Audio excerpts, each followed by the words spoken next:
un exemple que vous prenez souvent, le salaire à vie des fonctionnaires. Pourtant, contrairement à votre salaire à vie à vous, qu'on va explorer juste après, les fonctionnaires doivent aller travailler tous les matins avec un horaire qui est relativement fixe, dépendant de là où ils ont leur travail. Et s'ils arrêtaient de travailler à cet endroit, et sans doute qu'ils se feraient sanctionner et qu'ils perdraient le salaire qu'ils ont. On n'est pas véritablement dans un salaire à vie au sens où vous l'entendriez vous. Alors, oui, c'est-à-dire que l'inconditionnalité n'est pas totale. Alors que pour la retraite, dans la situation dans laquelle je suis, ma pension, elle est inconditionnelle. Je peux passer ma vie à visiter des musées ou être devant la télé, on ne va pas m'enlever ma pension. Cela dit, le fait d'être payé pour son grade, hein, comme on dit pour un fonctionnaire, hein, il est payé pour son grade et non pas pour son poste. Il a passé un concours et ce concours l'établit à un certain niveau de qualification et ce niveau de qualification, il est définitivement acquis. Il ne dépend pas de son poste de travail. C'est donc un attribut de sa personne. Du coup, c'est lui qui est payé, ce qui est quand même totalement nouveau par rapport à une situation où, soit comme CDI dans un service public, soit comme CDI dans le privé, ou alors CDD, enfin toutes les formes de contrat, on n'est jamais payé soi. C'est le poste qui est payé. Dans la logique du capital, et là on est dans la logique du capital, dans la logique du capital, les personnes sont toujours niées comme porteuses de la production.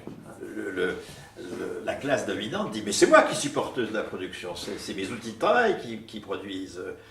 Certes, j'ai besoin de vous, mais enfin, le porteur de la production, c'est moi, c'est pas vous. » Et donc, le propre du capitalisme, c'est de nier que nous soyons les porteurs de la production, de valeur, et donc de récuser complètement que la personne puisse être qualifiée. La qualification, c'est la reconnaissance de la contribution à la production de valeur économique. D'accord, donc c'est pas le niveau de diplôme ou le niveau de ça c'est la certification. Ou c'est autre chose. Oui, dans la distinction qu'on a faite entre le travail concret et la production de valeur. Le diplôme, c'est la capacité, l'attestation de la capacité à produire des valeurs d'usage. Le diplôme de chaudronnier, le diplôme de comptable, etc.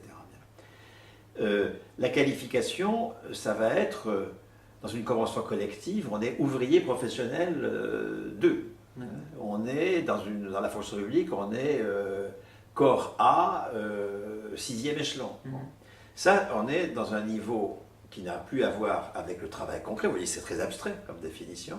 Ça n'a rien à voir avec le travail concret. On peut être chaudronnier et être à des niveaux différents de la hiérarchie des qualifications. Ça a à voir avec la production de valeur économique attribuée, alors soit au poste de travail, si on est sur une convention collective du privé avec des postes de travail qui sont qualifiés, soit à la personne même, on est dans la fonction publique. D'accord. Avant de parler peut-être du salaire à vie, qui est l'idée que vous défendez, est-ce que vous pouvez nous expliquer ce que c'est que le salaire, parce qu'il y a plein de types de salaires différents, le brut, le net, le super brut, qu'est-ce que c'est que le salaire exactement ? Alors, avant de me distinguer net et brut, parce que ça c'est récent, là on est en 1930, disons, hein, donc c'est quand même, c'est très récent, parce que le salaire il est antérieur, hein. Bon, il s'affirme, disons, au 19e siècle. Il y a effectivement 3 grandes modalités du salaire. Il y a la modalité capitaliste au sens strict. Le salaire, comme Marx le définit, prix de la force de travail. C'est-à-dire que les non-propriétaires, on a vu que la classe dirigeante, c'est ceux qui possèdent l'outil de travail. Les non-propriétaires, puisque le capitalisme nous nie comme porteur de valeur économique, les non-propriétaires, pour être reconnus comme contributeurs à la production de valeur, et donc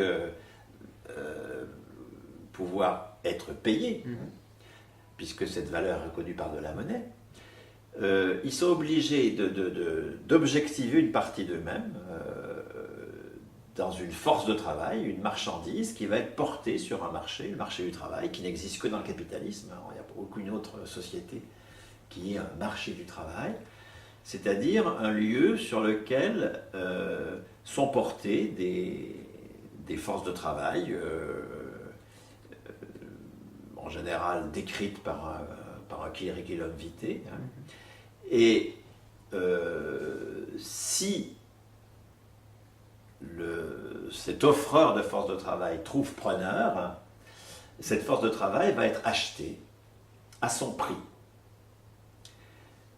Et qu'est-ce que c'est que le prix dans le capitalisme? C'est la somme des coûts que représente la production d'une marchandise et, au bout du compte, la quantité de travail qu'il a fallu produire pour arriver à cette marchandise. Eh bien, la marchandise force de travail a un prix qui est la somme des temps de production de tout ce qu'elle consomme. Donc le salaire dans la logique du capital, c'est la reconnaissance de besoins. Le capitalisme nous définit non pas comme des êtres qui produisent, non pas comme des créateurs qui produisent l'humanité et les conditions de l'humanité, il nous reconnaît comme des mineurs sociaux qui avons des besoins. Et ces besoins sont à satisfaire par du pouvoir d'achat. Le salaire, dans la définition capitaliste, c'est le pouvoir d'achat. C'est pour ça que le terme pouvoir d'achat, c'est un terme d'une très grande violence sociale, qui exprime tout le mépris de la classe dirigeante pour les personnes. Tout ce que vous pouvez faire, c'est acheter des biens pour vous reproduire, de sorte que demain, vous soyez à nouveau disponible pour mettre en valeur mon capital. Donc ça, c'est le salaire au sens capitaliste du terme. C'est une institution d'une très grande violence sociale et sur laquelle on ne peut rien construire, bien sûr. Mais justement, tout le mouvement ouvrier, utilisons ce mot comme terme générique, a eu comme ambition de sortir de ce statut de mineur qui avons droit à ce que les besoins que nous devons satisfaire pour pouvoir être encore demain au boulot soient reconnus. C'est contre cela que le mouvement ouvrier s'est constitué. Et 2 siècles de lutte de classe n'ont pas été sans résultat, c'est-à-dire que, de fait, le salaire a changé de sens. Donc, il y a encore des situations de prix de la force de travail, il y a encore des situations où on embauche quelqu'un sans tenir compte de quelque convention collective que ce soit, des travailleurs sans papier, je ne sais pas quoi, tout ça est possible, ça existe encore. Mais globalement, dans les pays capitalistes développés, comme ceux de l'Europe occidentale par exemple, c'est des situations qui sont devenues très minoritaires. Le salaire, ça n'est plus le prix de la force de travail. Parce que le mouvement ouvrier a imposé d'autres institutions. Donc, alors, qui sont quoi? Qui sont la cotisation, le chômage?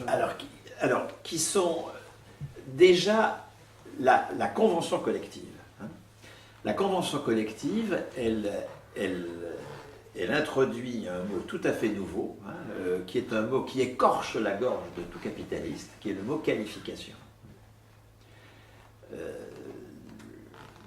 Encore une fois, besoin, pouvoir d'achat, compétences, tout ça, il est d'accord. Qualification, là, ça lui fait mal.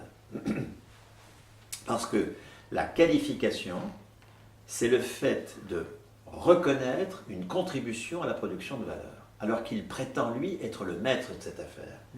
Et s'il perd la main sur cette affaire, il perd son rôle de classe dirigeante.